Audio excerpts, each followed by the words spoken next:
না, তৃণমূল কংগ্রেস টাকা নাই, এলাকার ক্লাবকে থাকলে প্রভাবশালী ক্লাব যদি থাকে তাদেরকে একটা টাকা দেয়। আর অবশ্যই সমস্ত কাগজ বৈধ কাগজপত্র থাকলেও থানাকে টাকা একটা দিতে হবে। এখন দেখার বিষয় তদন্ত সাপেক্ষ যে এটা খুন না মানে গাড়ির ড্রাইভার বাই মিস্টেক গিয়ে যেটা অ্যাক্সিডেন্ট হয় অ্যাক্সিডেন্ট।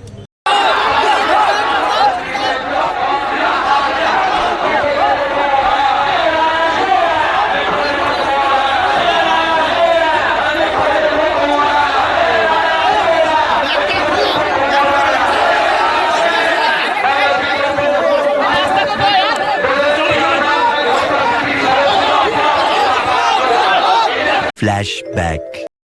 তো হ্যালো বন্ধুরা, চলে এসেছি নতুন একটা ব্লগে। আশা করি তোমরা খুবই ভালো আছো, আল্লাহর রহমতে আমিও খুবই ভালো আছি। সো আজকে আমরা যেতে চলেছি বেড়াচাপা। তো ওখানে আসছেন ভাঙড়ের বিধায়ক পিরিয়াদার নওশাদ সিদ্দিকী ভাইজান। তো চলো ওখানে গিয়ে কি হয় না আপনাদেরকে দেখাবো। তো তার আগে আপনারা এখনও যারা সাবস্ক্রাইব করেনি ইউ আর হাফিজুল চ্যানেলটিকে এখনও যারা সাবস্ক্রাইব করেনি সাবস্ক্রাইব করুন, আর ফেসবুক থেকে যারা দেখছেন ফলো করুন। তো ভাইজানের ভিডিও দেখার জন্য তোমরা সবসময় সাবস্ক্রাইব করে পাশে থাকবেন। তো চলো ওখানে গিয়ে কি হয় না আপনাদেরকে দেখাবো। ফুল ভিডিওটা দেখার অনুরোধ রইল, চলো যাওয়া যাক। A few moments later.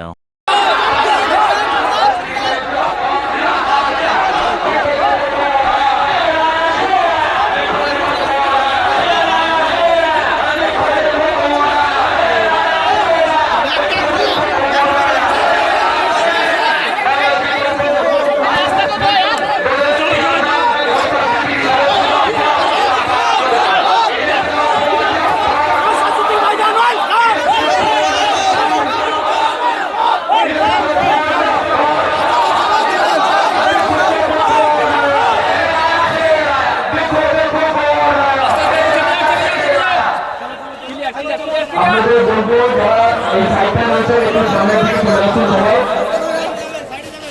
যাতে সিকিউরিটি সুস্থ একটা পরিবেশের মাধ্যমে আমরা সম্পন্ন করতে পারি।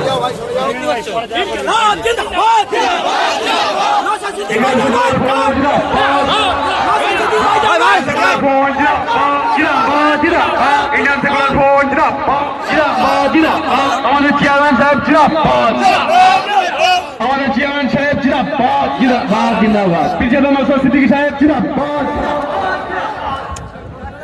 অসংখ্য ধন্যবাদ সমস্ত নেতৃবৃন্দকে। সকলকে অনুরোধ করব মঞ্চের সামনের দিকে চলে আসার জন্য। যারা পিছনে আছেন তাদেরকে অনুরোধ করব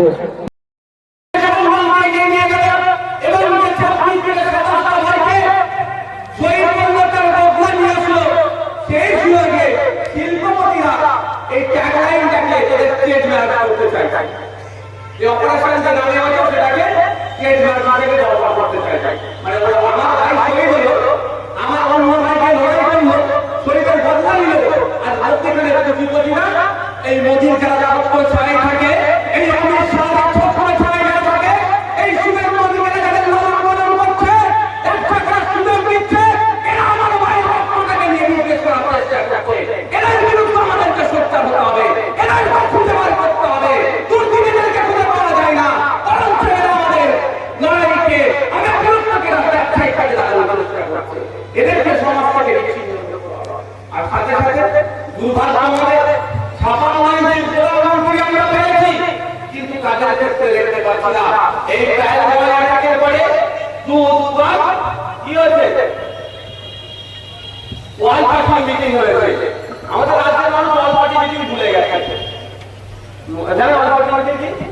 যত ন্যাশনাল লেভেলের পার্টি আছে বা লোকসভা রাজ্যসভায় যারা প্রতিনিধিত্ব করেন যে পার্টি আছে সবাইকে নিয়ে মিটিং হয়। আমাদের রাজ্যে এরকম হয়েছে। আমি তো বিধায়ক 4 বছর হলাম, একবারের জন্য ওয়াল পার্টি মিটিং রাখতে শুনলাম না আমার সরকার।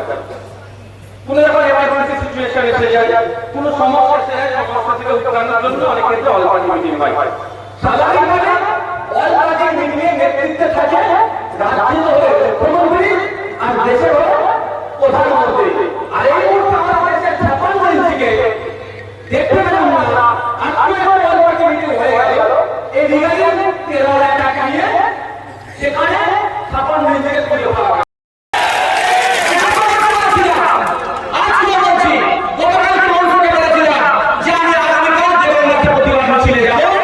তিনটে বিষয় নিয়ে যে আমাদের 26,000 চাকরি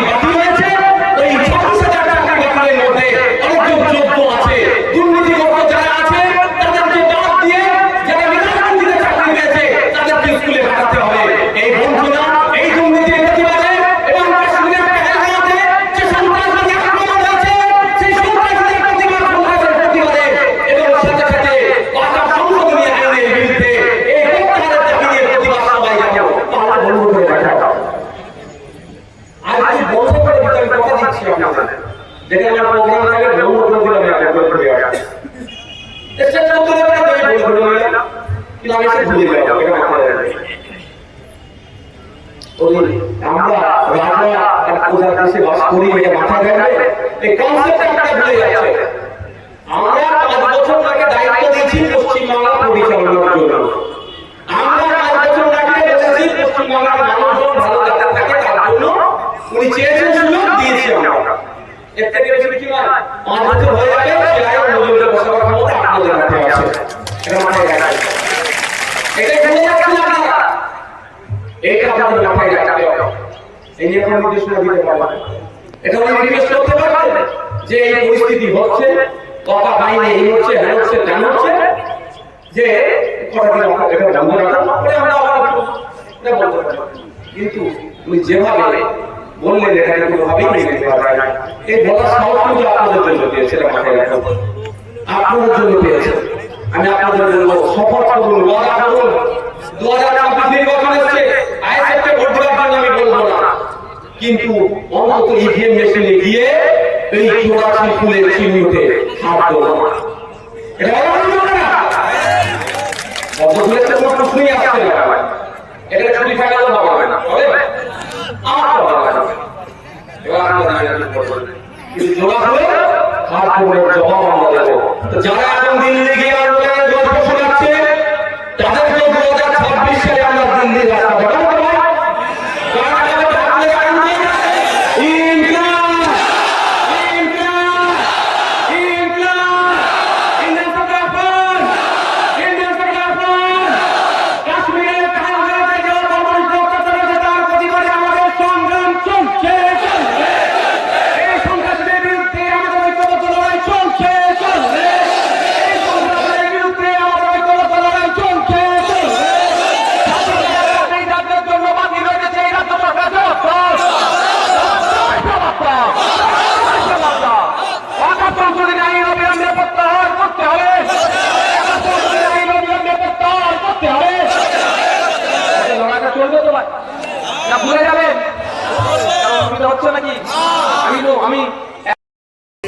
তৃণমূল মাটি মাফিয়াদের যে ট্র্যাক্টর যে মানে গাড়ি সেই গাড়িতে একজন চাপা পড়ে আজকে মারা গেলেন এবং সেই খাদে ভিডিও করতে গিয়ে বা নিউজ করতে গিয়ে আমি ও আমার সহকর্মী সামিউল লস্কর আক্রান্ত হয়েছে তৃণমূলের দুষ্কৃতীদের দ্বারা। কি বলবেন?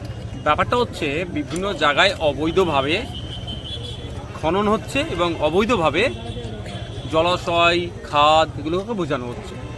যারা এই অবৈধ কর্মকাণ্ডের সাথে যুক্ত তাদের অধিকাংশই হচ্ছে তৃণমূল কংগ্রেসের ছত্রছায়ায় থাকে। এবার আপনার এই খড়িবেড়িতে যে ঘটনা ঘটেছে তদন্ত সাপেক্ষ, তবে যতটুকু খবর পাচ্ছি যে ভদ্রলোকটিকে আজকে খুন হতে হলো বা তাকে চাপা দিয়ে খুন করলো বা মেরে দিল এটা তদন্ত সাপেক্ষ।